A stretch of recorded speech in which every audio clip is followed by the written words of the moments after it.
ఓం నమో భగవతే వాసుదేవాయ. ఈరోజు మనం విష్ణు సహస్రనామాలలో పరమాత్మకి కల వాచస్పతి రుదారధీ అనే నామం గురించి తెలుసుకుందాం.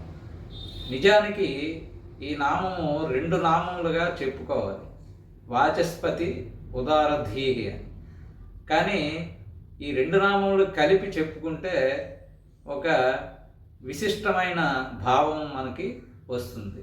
అదేమిటంటే వాచస్పతి అంటే వాక్కునకు అధిపతి, అలాగే వాక్కుని అనుగ్రహించేవాడు.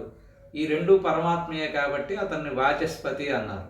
అయితే కేవలం వాక్కు అనుగ్రహించబడము, అలాగే ఆధిపత్యం వహించడము ఈ రెండే కాకుండా దానికి తగిన ఉదారమైన బుద్ధిని కూడా ప్రసాదించేవాడు. అంటే వాక్కుకి ఉదారమైన బుద్ధి లేకపోతే ఆ వాక్ పటిమ కానీ ఆ పాండిత్యం కానీ రాణించదు.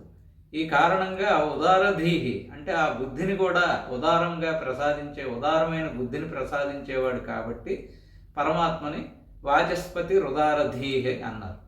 స్వస్తి.